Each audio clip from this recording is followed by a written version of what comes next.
अस्सलाम वालेकुम फ्रेंड जी, आपको पता है कुरान पाक में शिफ़ा ही शिफ़ा है। आप जब इसको पढ़ के दुआ करते हैं तो अल्लाह वो दुआ कबूल फ़रमाते हैं। और जब आप जो है ना मुश्किल के लिए पढ़ते हैं तो अल्लाह मुश्किलें आसान कर देते हैं। शिफ़ा के लिए पढ़ते तो अल्लाह शिफ़ा दे देते हैं। हर तरह के मसले का हल है। तो फ्रेंड जी, आपको मैं बताती चलूँ कि कुरान पाक में लफ्ज़ अल्लाह इकट्ठा कहीं भी नहीं है, सिर्फ़ एक जगह है, पारा नंबर 8 में, आयत नंबर 123 और 24। और जब लफ्ज़ अल्लाह दो जगह आता है तो वहाँ पे हमने वक़फ़ करना साथ लिखा हुआ है। वक़फ़ करना है, पहले अल्लाह पे पहले अल्लाह तक वो आयत पढ़ के हमने वक़फ़ करना है। दरमियान में हम दुआ मांगेंगे, बे औलादी की दुआ करेंगे, मुश्किल की दुआ करेंगे, शिफ़ा के लिए दुआ करेंगे, जो भी दुआ करेंगे। उसके बाद फिर हम अगले अल्लाह से स्टार्ट करके आयत को कंप्लीट कर देंगे। तो जो भी आप दुआ मांगेंगे अल्लाह वो कबूल करेंगे। ये मैं आपको दिखा दूँ, ये है वो 2 दफ़ा इकट्ठा अल्लाह लिखा हुआ है। तो आप पढ़ें, इंशाल्लाह आपको बहुत फ़ायदा होगा। जज़ाकल्लाह। अस्सलाम वालेकुम। ਧੁੱਪਾਂ ਦਾ ਨੀ ਡਰ ਮੈਨੂੰ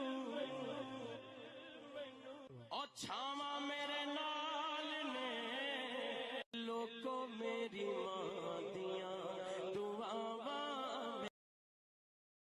अल्लाह जो लोगों के लिए अपनी रहमत का दरवाजा खोल दे तो कोई उसको बंद करने वाला नहीं, और जो बंद कर दे तो उसके बाद कोई उसको खोलने वाला नहीं, और वो गालिब है, हिकमत वाला।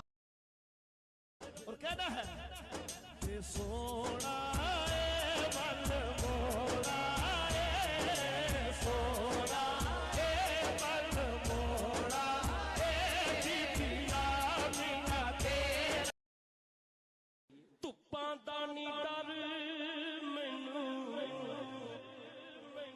ਉਹ ਛਾਵਾਂ ਮੇਰੇ ਨਾਲ ਨੇ ਲੋਕੋ ਮੇਰੀ ਮਾਂ ਦੀਆਂ ਦੁਆਵਾਂ। हजरत अली का फरमान है, जब मेरा दिल करता है कि मैं अल्लाह से बात करूं तो मैं नमाज पढ़ता हूं। अस्सलाम वालेकुम फ्रेंड जी, आपको बहुत प्यारी एक हदीस सुनाती हूँ। हदीस पाक का मफ़हूम है कि एक दफ़ा आप सल्लल्लाहु अलैहि वसल्लम मिंबर रसूल पर चढ़ने लगे। पहला कदम मुबारक रखा तो कहा आमीन, फिर दूसरा कदम मुबारक रखा तो कहा आमीन, फिर तीसरा कदम मुबारक रखा तो कहा आमीन। तो सहाबा ने नमाज के बाद पूछा, या रसूलल्लाह सल्लल्लाहु अलैहि वसल्लम, ये आज आपने आमीन आमीन आमीन क्यों कहा? तो आप सल्लल्लाहु अलैहि वसल्लम ने फरमाया कि मेरे पास जबरील अलैहिस्सलाम खड़े थे और उन्होंने कहा कि हलाक हो, तबाह हो वो शख्स जो अपनी ज़िंदगी में रमज़ानुल मुबारक पाए और अपनी बख्शिश ना करवा सके। तो मैंने कहा आमीन।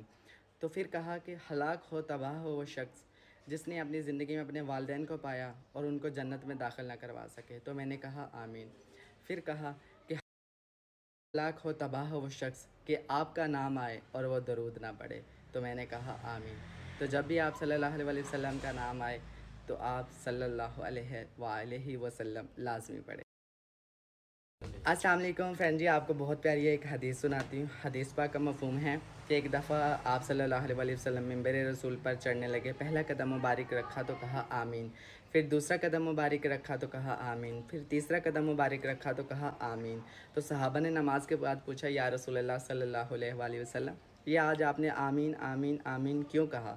तो आप सल्लल्लाहु अलैहि वसल्लम ने फरमाया कि मेरे पास जबरील अलैहिस्सलाम खड़े थे और उन्होंने कहा कि हलाक हो, तबाह हो वो शख्स जो अपनी ज़िंदगी में रमज़ानुल मुबारक पाए और अपनी बख्शिश ना करवा सके। तो मैंने कहा आमीन। तो फिर कहा कि हलाक हो, तबाह हो वो शख्स जिसने अपनी ज़िंदगी में अपने वालिदैन को पाया और उनको जन्नत में दाखिल ना करवा सके। तो मैंने कहा आमीन। फिर कहा कि हलाक हो, तबाह हो वो शख्स कि आपका नाम आए और वो दरूद ना पढ़े। तो मैंने कहा आमीन। तो जब भी आप सल्लल्लाहु अलैहि वसल्लम का नाम आए तो आप सल्लल्लाहु अलैहि वसल्लम लाजमी पढ़ें। अस्सलाम वालेकुम फ्रेंड जी, आपको पता है रमज़ान का महीना है, रहमतों का महीना है, बरकतों का महीना है, तो अल्लाह की रहमत भी जोश पर होती है। सो मैं आपको बताते चलो कि हदीस पाक का मफ़हूम है कि रमज़ान की बरकत से अल्लाह सब मुसलमानों की बख्शिश फरमा देते हैं, सिर्फ़ 4 लोगों की बख्शिश नहीं फरमाते। उनमें 4 लोग कौन हैं? पहला है शराब का आदी जो शराब पीता है, दूसरा रिश्तेदारों के साथ कताई तल्लुक़ करने वाला, रिश्तों के साथ तोड़ने वाला, और तीसरा है मुसलमानों के लिए दिल में बुग़्ज़ कीना रखने वाला, और चौथा है माँ बाप का नाफरमान। सो अल्लाह हमें बचाए इन सब आदतों से, अल्लाह अपने हिफ्ज़ व ईमान में रखे। और प्लीज़ माँ बाप की तो नाफरमानी कभी भी ना करें, उनके बहुत एहसान हैं हम पर। और शराब नहीं पीनी चाहिए कि अल्लाह ने हमें एक मुसलमान घराने में पैदा किया है और ये अल्लाह का बहुत बड़ा एहसान है। बिन मांगे, बिन तलब किए, बिन अल्लाह से कहे अल्लाह ने हमें एक मुसलमान के घर में पैदा कर दिया है। सो प्लीज़ रिश्तों के साथ, रिश्तेदारों के साथ तोड़े भी नहीं। तो ये एक दफ़ा रिश्ते मिलते कौन सा बात